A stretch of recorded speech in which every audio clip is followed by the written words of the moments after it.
Assalamualaikum warahmatullahi wabarakatuh.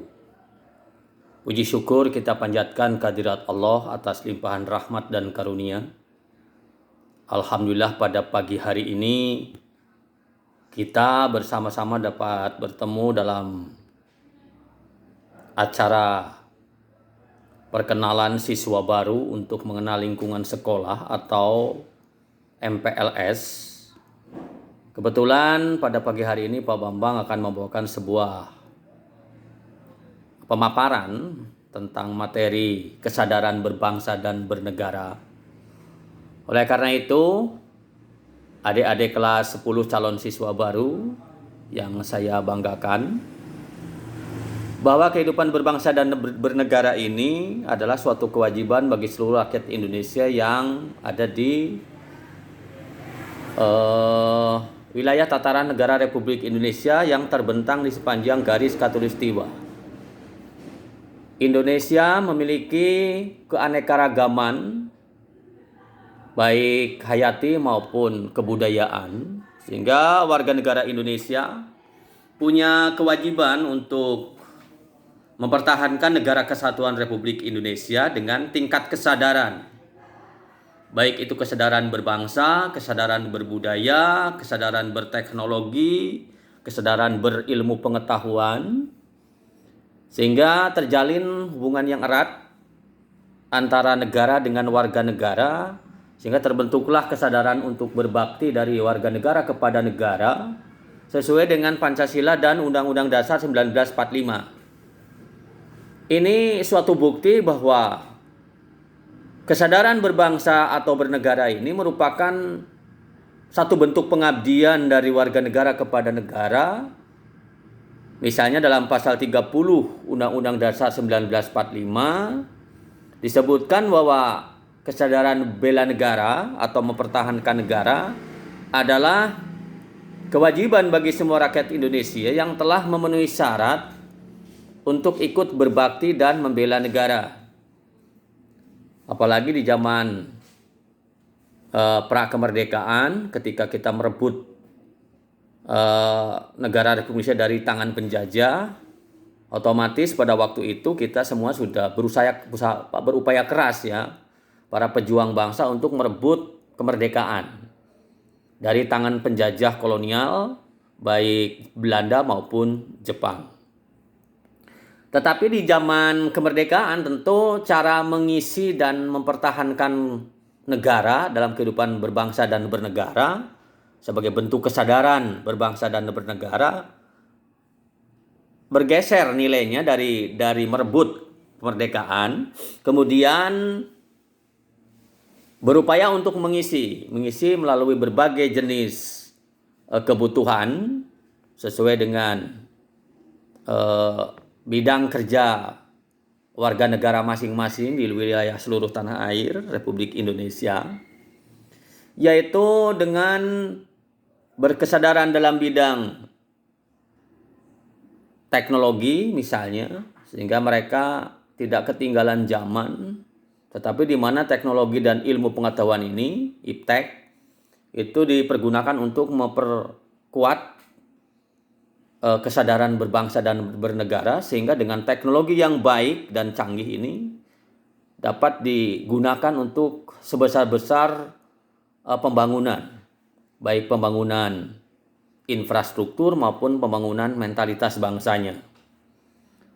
Kemudian kesadaran dalam bidang pendidikan, ini sesuai dengan Undang-Undang Dasar 1945 pasal 31, bahwa warga negara ini berhak dan punya hak untuk mengikuti pendidikan ya, karena ini memang dalam rangka untuk memperkuat sumber daya manusia, sehingga dengan sumber daya manusia yang handal, ber-IQ tinggi, kemudian bermental baik, ini dapat mengolah sumber daya alam dengan baik. Jadi mentalitas bangsa kita ditumbuhkan kesadarannya untuk mencari ilmu pengetahuan, menambah ilmu pengetahuan dengan mendapatkan pendidikan yang baik ya, sehingga baik di dalam negeri maupun sampai ke luar negeri, baik beasiswa maupun biaya mandiri. Ini kesadaran dalam bidang pendidikan. Kemudian kesadaran dalam bidang kesehatan, apalagi di musim pandemi sekarang ini, warga mestinya melakukan protokol kesehatan atau prokes sesuai dengan anjuran yang telah disepakati bersama. Kemudian untuk kesadaran berbudaya ini tertuang di dalam pasal 32 Undang-Undang Dasar 1945 bahwa pemerintah memajukan kebudayaan nasional.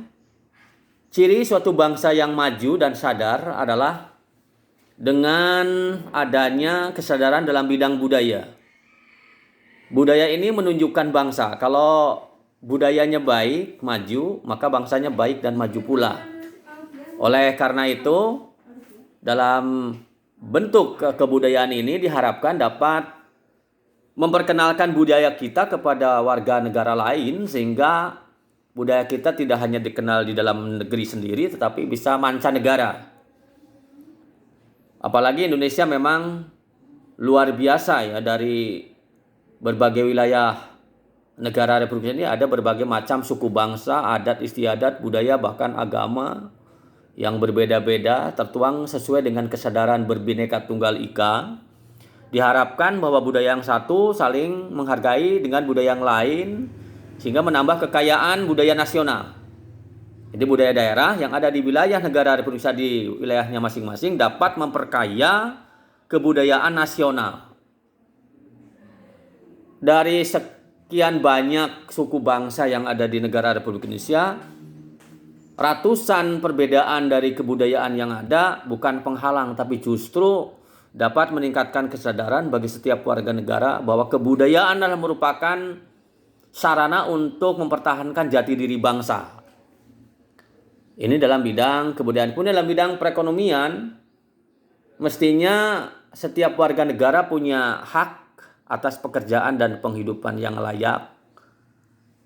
Sebagai bentuk kesadaran dalam bidang ekonomi, diharapkan setiap warga negara Republik Indonesia itu dapat meningkatkan income per kapitanya, sehingga gross national product atau GNP-nya itu berkembang dan bertambah dari tahun ke tahun, sehingga kita dapat mengejar ketertinggalan khususnya di wilayah Asia Tenggara, umumnya di seluruh dunia. Negara yang potensi sumber daya alam dan manusianya cukup bagus, Indonesia menduduki jumlah populasi penduduk nomor 4 terpadat di dunia, kemudian memiliki kekayaan alam atau sumber daya alam yang sangat luar biasa ini, memerlukan kualitas sumber daya manusia yang bagus. Asup, wah, jawab kalah ge. Ubes, terima kasih. Assalamualaikum warahmatullahi wabarakatuh. Ngeganggu ah.